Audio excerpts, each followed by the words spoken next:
Hello વિદ્યાર્થી મિત્રો, કેમ છો? મજામાં? કેવું ચાલે છે 10મું ધોરણ તમારું? બરાબર ચાલતું હશે. આઈ હોપ સો કે બધા જ વિદ્યાર્થીઓ બરાબરની તૈયારી કરતા હશે, કારણ કે હવે બોર્ડની પરીક્ષાને ફક્ત ને ફક્ત 95 દિવસની વાર છે, ગણતરીના દિવસો બાકી છે. પણ વિદ્યાર્થી મિત્રો ઘણા બધાને ટેન્શન છે કે સર રિવિઝનનું શું, ઘણા બધા ક્વેશ્ચનમાં ડાઉટ છે એનું શું, પેપર સ્ટાઇલ શું છે, શું કઈ નવી પેપર સ્ટાઇલ ચેન્જ થઈ છે, સર પેપર કઈ રીતે લખવાનું, સર આઈએમપી પ્રશ્નો ક્યાંથી મળશે, આ બધા જ પ્રશ્નોનું સોલ્યુશન તમને આજના આ વિડીયોમાં મળવાનું છે. તો વિદ્યાર્થી મિત્રો આજના વિડીયોમાં તમારે અંત સુધી અમારી સાથે જોડાઈ રહેવાનું છે. એટલું ક્લિયર થાય છે? ઓકે, સમજ પડે? વિદ્યાર્થી મિત્રો તમને ન સમજ પડે તો તમે કમેન્ટ બોક્સમાં જણાવી શકો છો કે સર આ કોન્ટેન્ટમાં અમને ખબર પડી નથી. ક્લિયર થાય છે? પણ વિદ્યાર્થી મિત્રો હું ગેરંટી આપું છું કે આજનો આ વિડીયો તમને જોઈ લીધો તો તમે બધા સબ્જેક્ટના જે કાંઈ પણ વસ્તુ છે બધી વસ્તુઓ મળી જવાની છે. અહીંયાથી શું કરવાનું છે, કેવી રીતે તૈયારી કરવાની છે, સર બધા જ સબ્જેક્ટના વિડીયો ફ્રીમાં મળવાના છે. યસ, એક્ઝેક્ટલી જેમ તમે થંબનેલમાં જોઈ રહ્યા છો એમ જ બધા જ સબ્જેક્ટનું તમામે તમામ સંપૂર્ણપણે રિવિઝન આપણી ચેનલ પર તમને ફ્રીમાં મળવા જઈ રહ્યું છે. યસ, સાચી વાત છે. કઈ રીતે? તો ચાલો ચાલુ કરીએ. આપણે વધારે સમય નથી લેવો.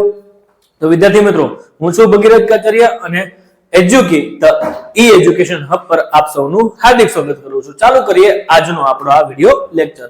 સર કઈ રીતે ચાલવાનો છે? સૌથી પહેલા વિદ્યાર્થી મિત્રો સંપૂર્ણપણે સિલેબસ ફ્રી. તો આ છે શું? વિદ્યાર્થી મિત્રો તમારી જે પેપર સ્ટાઇલ છે એનું ડિસ્કશન કરીએ, પછી હું તમને સમજાવું કે કઈ રીતે પેપર સ્ટાઇલ આવવાની છે, શું છે. ઓકે, ચાલુ કરીએ.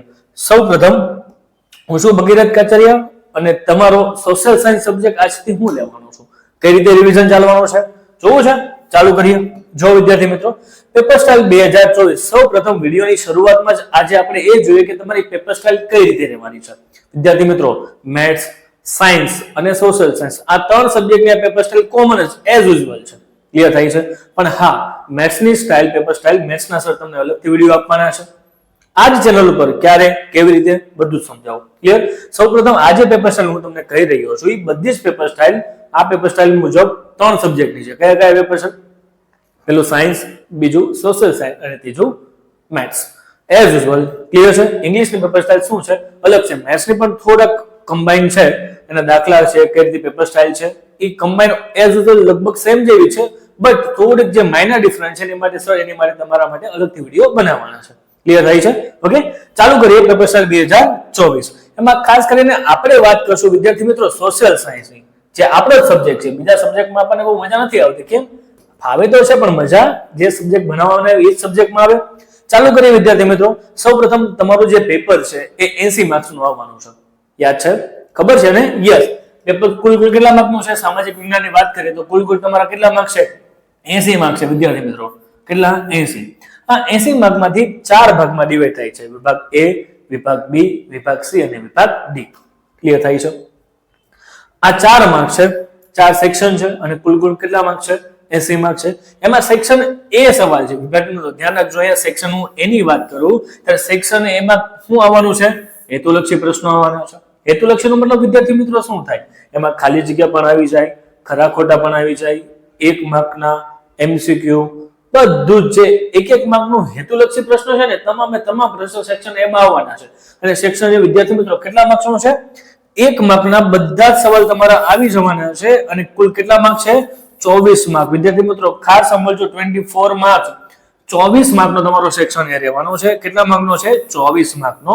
અને આમાં બધા જ પ્રશ્નો શું છે બાળક? ફરજિયાત છે બાળક. બધા પ્રશ્નો શું છે? ફરજિયાત, જેમાં તમને કોઈ પણ ઓપ્શન મળવાનો નથી. કોઈ પણ ઓપ્શન મળવાનો નથી. 24 પ્રશ્ન તમારા પેપરમાં હશે એ તમારે લખવાના છે. એટલું ક્લિયર થાય છે? સમજ પડે છે વિદ્યાર્થી મિત્રો? ક્લિયર?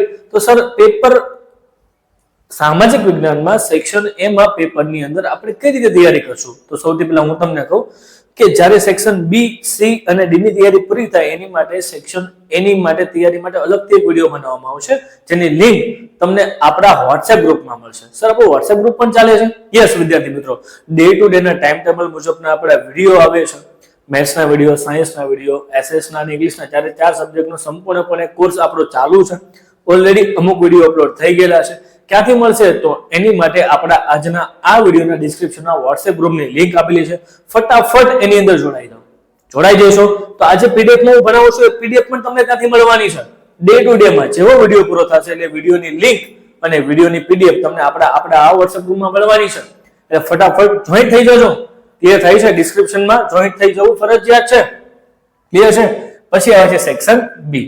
વિદ્યાર્થી મિત્રો, સેક્શન બી જે વિભાગ બી છે એમાં કેટલા માર્કના સવાલ આવવાના છે? ટોટલ 2 માર્ક્સના સવાલ આવવાના છે. કેટલા માર્ક્સના? 2 માર્ક્સના. આ 2 માર્કના સવાલ તમારે છે પણ એમાંથી તમને પૂછાશે કેટલા પેપરમાં? 13. લખવાના કેટલા છે વિદ્યાર્થી મિત્રો? 9. અને કુલ ગુણ કેટલા માર્ક્સ થશે? 18. સામાન્ય ભાષામાં તમને પેપરમાં 13 સવાલ આપેલા હશે. કેટલા સવાલ આપેલા હશે? 13. એમાંથી લખવાના કેટલા? કોઈ પણ 9. વિદ્યાર્થી મિત્રો, 4 સવાલ તમને શું મળવાના છે? ઓપ્શનમાં મળવાના છે. એટલે 2 માર્ક્સના 4 સવાલ તમને શું મળશે? ઓપ્શનમાં મળવાના છે. સર, આ 13 સવાલ ક્યાંથી પૂછાવાના છે? તો એની પણ હું વાત કરું. વિદ્યાર્થી મિત્રો, હું તમને આપણી આજની આ ચેનલની અંદર 2 માર્કના કુલ 50 પ્રશ્નો આપવાનો છું. કેટલા? 50. ટોટલ 50 પ્રશ્નો આપીશ. વિદ્યાર્થી મિત્રો, 50 જ ક્વેશ્ચન કરવાના આખા સિલેબસમાંથી. આ 50 ક્વેશ્ચન કરશો વિદ્યાર્થી મિત્રો તો 100% એમાંથી જ આવવાના છે. એની બહારનો લગભગ કોઈ પ્રશ્ન જોવા નહીં મળે. ક્લિયર થાય છે? વિદ્યાર્થી મિત્રો, આ 2 માર્કના 50 ક્વેશ્ચન તમે કરશો તો તમે ઇઝીલી એમાં સારામાં સારા માર્ક્સ શું કરી શકશો? સ્કોર. ક્લિયર છે? પણ એ સવાલ ક્યાંથી મળશે? તો 2 માર્ક્સનો સવાલનો ઓલરેડી વિડીયો આપણે અપલોડેડ છે, એ તમને મળી જવાનો છે. પણ સર, એનું સોલ્યુશન તો વિદ્યાર્થી મિત્રો તમારે ચિંતા કરવાની જરૂર નથી. એનું સોલ્યુશન પણ હું આપવાનો છું વિડીયોમાં. સર, કઈ રીતે આપશો એની પણ આગળ ચર્ચા કરીએ. ક્લિયર થાય છે? હવે આવે છે સેક્શન સી. વિદ્યાર્થી મિત્રો, સેક્શન સી ની અંદર ટોટલ કેટલા માર્કના સવાલ છે? 3 માર્કના સવાલ છે. કેટલા માર્ક્સના સવાલ? 3 માર્કના સવાલ. 3 માર્કના કુલ 9 સવાલ હશે અને એમાંથી લખવાના કેટલા છે? કોઈ પણ 6. એટલે વિદ્યાર્થી મિત્રો, એમાં પણ તમને કેટલા ઓપ્શન આપવામાં આવે છે? 3 ઓપ્શન આપવામાં આવ્યા છે. 3 સવાલ કેટલા આપવાના છે? ઓપ્શન આપવાના છે. તો વિદ્યાર્થી મિત્રો, એનું કોઈ એમપી તમને મળવાનું છે. કુલ ગુણ કેટલા છે? 18. હા વિદ્યાર્થી મિત્રો, એના પણ કુલ કેટલા સવાલ આપીશ? ટોટલ કેટલા સવાલ આપીશ? તમને ટોટલ હું આપીશ 30 સવાલ. વિદ્યાર્થી મિત્રો, કેટલા? 30. કેટલા? 30. વિદ્યાર્થી મિત્રો, આ લિસ્ટમાં 30 સવાલ તમે કરશો ને, બસ ધેટ્સ ઇનફ. બીજું કાંઈ કરવાની જરૂર નથી તમારે. બીજું કોઈ પણ વસ્તુ કરવાના 30 જ સવાલ કરવાના છે એટલે તમારો સેક્શન સી કમ્પ્લીટેડ. બેટા ક્વેશ્ચન એ જ આવવાના છે. ક્લિયર થાય છે? સર, લિસ્ટ ક્યાંથી મળશે? As usual. ક્લિયર થાય છે? ઓકે. તો સર, એનું સોલ્યુશન મળશે? યસ, એના સોલ્યુશનના વિડીયો પણ તમામ તમને મળવાના છે. સર, એની માટે આપણા WhatsApp ગ્રુપમાં જોઈન થાવ. ફટાફટ બધી દરરોજના વિડીયો તમને લિંક મળશે. સર, ખાલી સોશિયલ સાયન્સ માટે નહીં, મેથ્સ, સાયન્સ, એસએસ અને ઇંગ્લિશ 4 માટે મળવાના છે. તમારી પેપર સ્ટાઇલ મુજબ જ આવવાનું છે. ક્લિયર? બધામાં એમપી મળશે અને બધાના સોલ્યુશનના પણ વિડીયો આવવાના છે. ક્લિયર થાય છે? ઓકે. અને એની પછી બચ્યા તમારો સેક્શન ડી. તો સેક્શન ડી ની વાત કરીએ. સેક્શન ડી માં વાત કરીએ તો કેટલા માર્ક્સનું છે? ટોટલ 20 માર્કનો તમારો સેક્શન ડી છે. કેટલા માર્ક્સનો છે? 20 માર્કનો. એમાં પણ 2 પાર્ટ પડે છે. 20 માર્ક્સમાં ટોટલ તમને 4 માર્ક્સનો સવાલ આપવામાં આવે છે. 4 માર્ક્સમાં સવાલ તમને આપેલા છે વિદ્યાર્થી મિત્રો 7. એમાં લખવાના કોઈ પણ કેટલા? 4. એટલે 4 માર્કના કેટલા સવાલ લખવાના? 4 એટલે કેટલા માર્ક થઈ ગયા? 16 માર્ક્સ. ક્લિયર છે? કેટલા માર્ક્સ થઈ ગયા? 16. એટલું ખબર પડી? વિદ્યાર્થી મિત્રો, હું તમને અહીંયા ટોટલ ઓનલી ફોર 20 ક્વેશ્ચન આપીશ. કેટલા? 20. હા, 20 માંથી તમારે ટોટલ લખવાના કેટલા છે? પૂછાવી કેટલા? 7. એમાંથી પણ લખવાના કેટલા વિદ્યાર્થી મિત્રો? 4. સર, આ 20 સવાલ તો બાળક, આ 20 સવાલ આજના જ વિડીયોમાં તમને મળવાના છે. મોસ્ટ આઈએમપી છે. આ 20 ક્વેશ્ચન કરી લીધા, કામ તમામ. સેક્શન ડી પૂરો. ક્લિયર થાય છે? ડન. અને સર, નકશાનું તો વિદ્યાર્થી મિત્રો, નકશો તમારા પેપરમાં શું છે? ફરજિયાત છે. એ કેટલા માર્ક્સનો પૂછવાનો છે? 4 માર્ક્સનો પૂછવાનો છે. બાળક, આ નકશો હું તમને મોસ્ટ ઇમ્પોર્ટન્ટ 10 નકશા આપણા સિલેબસમાં અહીંયા કરાવીશ. આ 10 નકશાની હું તમને એક પીડીએફ મોકલીશ. આ પીડીએફ તમે જો એકવાર પ્રિન્ટ કરાવી લીધી, એ નકશા જોઈ લીધા તો સંપૂર્ણપણે આપણા સિલેબસના બધા જ નકશા એની અંદર મેં કવર કરેલા છે. ક્લિયર થાય છે? ઓકે. સમજ પડે છે વિદ્યાર્થી મિત્રો? તો કુલ ગુણ હું વાત કરું, I repeat again, section B, C અને ડી, અને એ ટોટલ 4 ભાગમાં ડિવાઇડેડ છે. સેક્શન એના 24 માર્ક છે, બી ના 18, સી ના 18 અને ડી ના પણ કેટલા છે? 20 માર્ક છે. ટોટલ તમારું કુલ ગુણ કેટલું થયું? 80 માર્ક્સનું થયું. હવે આ 80 માંથી તમારે પાસ થવા માટે કેટલા ગુણ જોઈએ? તમને આઈડિયા છે? યસ, 80 માંથી પાસ થવા માટે તમારે કેટલા ગુણ જોઈએ? 27 ગુણ જોઈએ. પણ વિદ્યાર્થી મિત્રો, આપણે 27 નથી લાવવાના. હું ગેરંટી આપું છું વિદ્યાર્થી મિત્રો, તમે જો આ વિડીયોને કન્ટિન્યુઅસલી ફોલો કરો, એટલા ક્વેશ્ચન કરી જાય ને, તો 75 પ્લસ સ્કોર કરી શકો છો 75 પ્લસ ટાર્ગેટ જ રાખવાનો છે 75 પ્લસ. ક્લિયર છે? અને હવે વિદ્યાર્થી મિત્રો તમે જેની આતુરતાથી રાહ જોઈ રહ્યા છો તેવા મોસ્ટ એમપી 20 ક્વેશ્ચન નું લિસ્ટ તમને આ વિડીયોમાં દેવા જઈ રહ્યો છું. ટીક કરી રાખજો વિદ્યાર્થી મિત્રો. હજી સુધી તમારા હાથમાં જો નોટ અને પેન નથી તો સાથે લઈ લો. નોટ અને પેન નથી તો સાથે લઈ લો ને 20 ક્વેશ્ચન નું લિસ્ટ તમે બનાવો. ચાલુ કરીએ. ક્વેશ્ચન નંબર 1 4 માર્કના ગુણના પ્રશ્નો. એમાં ક્વેશ્ચન નંબર 1 જે આવે છે એમાં પ્રાચીન ભારતનું ધાતુ વિદ્યામાં પ્રદાન મોસ્ટ આઈએમપી ક્વેશ્ચન. બરાબર છે? ખાસ સમજો 2022 ની પરીક્ષામાં પૂછાઈ ગયેલો પ્રશ્ન. ક્લિયર થાય છે? ઓકે. એની પછી મોસ્ટ આઈએમપી પ્રશ્ન ભૂલવાનો જ નથી. રસાયણ વિદ્યા 2023 ની પરીક્ષામાં એટલે કે ગયું પેપર જે હતું એમાં જ પૂછાઈ ગયેલો પ્રશ્ન છે. પહેલો શું છે?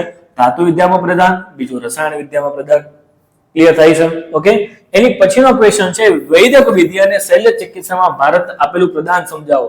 સર આ ક્વેશ્ચન નું લિસ્ટ તો મળે છે. ક્વેશ્ચન તમને ખબર છે 20 ક્વેશ્ચન નું લિસ્ટ મળી ગયું. સર એનું સોલ્યુશન બાળક ધ્યાન આપ. હું તમને એવું કહું કેટલા ક્વેશ્ચન છે? 20 ક્વેશ્ચન છે. કેટલા ક્વેશ્ચન? 20 ક્વેશ્ચન. સર આનું સોલ્યુશન મળશે? યસ બાળક. હવે જે આની પછીનો પાર્ટ છે ધ્યાન આપો અહીંયા. આની પછીનો જે પાર્ટ છે એ પછીના પાર્ટમાં પહેલા બે ક્વેશ્ચન જેમ કે પહેલો ક્વેશ્ચન કયો છે? ધાતુ વિદ્યા છે અને બીજું કયું છે? રસાયણ છે. તો બાળક આમાં મેં મારી જાતે બનાવેલા પોઈન્ટના આ જ રીતે પીડીએફ રીતે એક્સપ્લેન કરવાના છે. 4 માર્ક્સના સવાલ 2 સવાલનો એક વિડિયો. સામાન્ય ભાષામાં હું તમને કહું તો પાર્ટ નંબર 2 છે. ખાસ સમજો આનો પાર્ટ નંબર શું હશે? 2. પાર્ટ નંબર 2 માં પહેલો ક્વેશ્ચન અને બીજો ક્વેશ્ચન હશે. સર ક્વેશ્ચન તો હશે સાથે એનું સોલ્યુશન પણ છે. મેં સમજાવેલું છે. એ ટ્રિક પણ છે કે કઈ રીતે મોઢે કરી શકાય. એના પોઈન્ટ મેં જાતે બનાવેલા છે વિદ્યાર્થી મિત્રો. ક્લિયર થાય છે? અને એ બનાવેલા પોઈન્ટ તમે એકવાર ફોલો કરો અને એ જ રીતે તમે તમારી નોટમાં લખો જેથી કરીને તમે શું કરી શકો? મસ્ત મજાનું રિવિઝન કરી શકો. તો સર ક્વેશ્ચન કેટલા છે? 20. એક વિડીયોમાં કેટલા ક્વેશ્ચન નું સોલ્યુશન? 2 સોલ્યુશન. 10 વિડીયોમાં તમારો સેક્શન ડી પૂરો. 10 જ વિડીયોમાં સેક્શન ડી અને એક વિડીયોની લગભગ 10 થી 15 મિનિટમાં ક્વેશ્ચન તમે ઇઝીલી લખી નાખશો. કઈ રીતે છે જોઈએ. એની પછીનો મોસ્ટ ઇમ્પોર્ટન્ટ ક્વેશ્ચન પ્રાચીન ભારતનું ગણિત શાસ્ત્રમાં પ્રદાન. મોસ્ટ ઇમ્પોર્ટન્ટ વિદ્યાર્થી મિત્રો ક્વેશ્ચન ચાલે છે. બધાનું ધ્યાન અહીંયા. એન્ડ ધેન નેક્સ્ટ પછી શું આવે છે? વાસ્તુશાસ્ત્ર વિશે હું લખો? સમજ લખો. ક્લિયર થાય છે વિદ્યાર્થી મિત્રો? સમજ પડે છે? ઓકે. આગળ નેક્સ્ટ એની પછી વિદ્યાર્થી મિત્રો ડાંગર અને ઘઉંના પાક વિશે નોંધ લખો. Most IMP concept chapter number 10 વારંવાર પરીક્ષામાં પૂછાતા પ્રશ્નો છે આ બધા. ક્લિયર છે? ઓકે. આગળ કૃષિના પ્રકારો યાદ છે? કેટલા પ્રકાર છે વિદ્યાર્થી મિત્રો? 6 પ્રકાર છે. જો કે સોલ્યુશનમાં 6 જોવાના છે આપણે. જોઈએ. અને મોસ્ટ આઈએમપી આપણ કહી શકાય ટેકનિકલ સુધારા વિશે શું લખો? નોંધ લખો. વારંવાર પરીક્ષામાં પૂછાતો પ્રશ્ન કયા સુધારા? ટેકનિકલ સુધારા. યાદ કરો આપણે આમાં પોઈન્ટ બનાવેલા છે. ખાતર વાળો પોઈન્ટ બનાવેલો છે. યાદ છે? ક્લિયર છે? યંત્રો વાળો પોઈન્ટ બનાવેલો છે. ઘણા બધા પોઈન્ટ આપણે આમાં બનાવેલા છે. ક્લિયર થાય છે? ઓકે. એની પછી સંસ્થાગત સુધારા. સેમ ટુ સેમ બંને એકબીજાના માસીના ભાઈઓ છે. ક્લિયર છે? કયા સુધારા? સંસ્થાગત સુધારા. કયા સુધારા બાળક? સંસ્થાગત સુધારા. માસીના ભાઈઓ. સંસ્થાગત ને બીજું શું કહેવાય? પરંપરાગત સુધારા. ક્લિયર? એનું પણ સોલ્યુશન જોવાનું છે. 10 નંબરનો ક્વેશ્ચન કે ભારતની ખેતીની વૈશ્વિકીકરણ પર થતી અસરો જણાવો. આ પણ તમને પૂછવાનો છે. પૂછાય છે વારંવાર. આ 20 ક્વેશ્ચન લિસ્ટમાંથી એક ક્વેશ્ચન જ છોડવાનો વિદ્યાર્થી મિત્રો જેથી કરીને તમારા સેક્શન ડી માં પૂરા માર્ક્સ આવે. ક્લિયર થાય છે? આગળ નેક્સ્ટ એની પછીનો જે ક્વેશ્ચન છે ચા અને કોફીના પાક વિશે નોંધ લખો. 10મા પાઠનો અગેન. પછી અહીંયાથી થાય છે 17મો ચેપ્ટર ચાલુ. ગરીબી ઉદ્ભવવાના કારણો અને ગરીબી નિવારણની ઉપાયની શું આપો? સમજૂતી આપો. ગરીબી એટલે શું? વ્યાખ્યા મોઢે કરાવેલી છે. યાદ છે? સમાજનો એક મોટો વર્ગ કે જે પોતાની પ્રાથમિક જરૂરિયાતો જેવી કે બાકીના 5 વર્ડ તો તમને ખબર જ છે. ખબર હશે ને? ફટાફટ કમેન્ટમાં લખો. રોટી, કપડા. હવે નહીં બોલો. બાકીના બધા ક્યાં જોઈશું આપણે? સોલ્યુશન ની અંદર. ક્લિયર થાય છે? એ જ રીતે તેના કારણો અને નિવારવાના ઉપાયો. બાળક મારી પાસે ઓફલાઈન ક્લાસીસનો તમામ ભણતા વિદ્યાર્થીઓ આ વિડીયો જોશે ને એની માટે ખૂબ જ ફાયદાકારક છે. કારણ કે જે વસ્તુ તમે મારી પાસે ભણેલી છે એ જ વસ્તુ તમે આમાં જોઈ રહ્યા છો. ક્લિયર? એટલે ફટાફટ મસ્ત રિવિઝન થવાનું છે તમારું. બેરોજગારીનો અર્થ આપી તેના હું સમજાવો પ્રકાર. સર બેરોજગારીની વ્યાખ્યા ક્લાસમાં કરાવી. કેટલા ભાગમાં કરી હતી? 4 ભાગમાં. જે વ્યક્તિની ઉંમર 15 થી 60 વર્ષની હોય ને તે કયો હોય? પુખ્ત વયનો હોય. ઈચ્છા શક્તિ અને લાયકાત ધરાવતો હોય પરંતુ બજારમાં પ્રવર્તમાન વેતન દરે કામ મળતું ન હોય અને કામની શું હોય શોધમાં પણ હોય એવા વ્યક્તિને શું કહેવાય બેરોજગાર તેના કારણો શું છે બેરોજગારીના પ્રકારો યાદ છે પ્રચ્છન્ન બેકાર શિક્ષિત બેકાર છૂપો બેકાર મોસમી બેકાર પ્રકાર જોયા હતા વિથ એક્ઝામ્પલ રિપીટ અગેન જોશું બેરોજગારી ઘટાડવાના ઉપાયો અને ખાસ ગરીબી એટલે શું અને ગરીબી રેખા નીચે જીવતા લોકોના હું જણાવો લક્ષણો જવાનું ખાસ સમજો ગરીબી રેખા યાદ છે જે વ્યક્તિને 2% પૂરતું ભોજન પણ મળતું નથી એવા વ્યક્તિઓ કેવા છે ગરીબી છે અને ખાસ કરીને આને કહેવાય BPL સામાન્ય ભાષામાં કહેવાય ને બિલો પોવર્ટી લાઈન ક્લિયર થાય છે વિદ્યાર્થી મિત્રો ઘણા બધા વિદ્યાર્થીઓ છે સર આ ક્વેશ્ચન જોયા પછી અમને ડાઉટ છે સમજ નથી પડતી તો શું કરવાનું તો વિદ્યાર્થી મિત્રો માટે ખાસ નંબર ડિસ્પ્લે પર લખો છું એની માટે તમે મને WhatsApp મેસેજ કરી શકો છો 9601144247 જેને કહેવાય 9601142427 એની ટાઈમ તમે મને મેસેજ કરી શકો છો તમારું સોલ્યુશન હું તમને WhatsApp પર જ મોકલી આપીશ ક્લિયર થાય છે ઓકે એટલે એમાં તમારે ચિંતા કરવાની જરૂર નથી ક્લિયર ચાલુ કરીએ આગળ એની પછીનો પ્રશ્ન બાળ અધિકારમાં કયા કયા અધિકારોનો સમાવેશ થાય છે ક્લિયર થાય છે મોસ્ટ ટાઈમ પ્રશ્ન માહિતી મેળવવાના અધિકારના હેતુ જણાવી માહિતી મેળવવાની પ્રક્રિયાનો શું ગણો વર્ણન સામાન્ય ભાષામાં એને એક્ટ કહેવાય કયો act RTE act 2005 important act છે વિદ્યાર્થી મિત્રો જે આપણે જે ભણવાનો બાકી છે ભણશું મસ્ત તેનો ક્લિયર છે ઓકે ડાઉટ હોય તો વિદ્યાર્થી પૂછજો ક્લિયર થાય છે કમેન્ટમાં જણાવી શકો છો બાળકોને મફત અને ફરજિયાત શિક્ષણની અધિકારની હું જણાવો જોગવાઈ જણાવો ક્લિયર છે એમાં ખાસ કરીને આ છે સોરી મારી ભૂલ થઈ રાઇટી ની અહીંયા RTI આવશે RTI right to information act આવશે અને આ જે જોગવાઈ છે ને બાળક વિદ્યાર્થી મિત્રો આ છે RTE આ 2009 માં રાઇટ ટુ એજ્યુકેશન અને રાઇટ ટુ ઇન્ફોર્મેશન બંને વસ્તુ અલગ અલગ છે એન્ડ ધેન દિવ્યાંગ વિદ્યાર્થી માટેની બંધારણીય જોગવાઈ અને મળતી સવલતો યાદ કરો વિદ્યાર્થી મિત્રો ક્લાસમાં મેં ઓલરેડી કરાવેલી છે યાદ છે યસ તેને સ્પેશિયલ બોર્ડની પરીક્ષામાં 30 મિનિટનો સમય વધારે આપવામાં આવે બેસવા માટે બેન્ચની અલગથી વ્યવસ્થા કરવામાં આવે એની વ્યવસ્થા ગ્રાઉન્ડ પર કરવામાં આવે પેપર થોડું બધું ભાષામાં લિપિમાં હોય એટલે આ બધી સુવિધાઓ ક્લિયર થાય છે અને last question for your video and then વિશ્વાસરમ બજાર આ છે હું આપણા મોસ્ટ આઈએમપી 20 ક્વેશ્ચન વિદ્યાર્થી મિત્રો આ એટલા ક્વેશ્ચન તમે કરી લેશો હું ગેરંટી આપું છું કે સેક્શન ડી ની અંદર એક પણ ક્વેશ્ચન આની બહારનો નહીં હોય ક્લિયર થાય છે એટલા કરશો તો સારામાં સારા માર્ક્સ શું કરી શકશો સ્કોર કરી શકશો આઈ રિપીટ અગેન આના પાર્ટ 2 ની અંદર આ બધા જ વિડિયોનું શું આવવાનું છે સવારનું સોલ્યુશન આવવાનું છે એટલે આ ચેનલને ફોલો કરજો લાઈક કરજો શેર કરજો અને શું કરજો બાળક સબસ્ક્રાઇબ કરજો અને તમારા મિત્રો સુધી ફટાફટ આ ચેનલને પહોંચાડો જેથી કરીને તમારા મિત્રો પણ આ વિડિયોને જોઈ શકે ઓકે બાકી enough four today and have a great day મળીએ આપણે નેક્સ્ટ વિડિયો લેક્ચરની અંદર ઓકે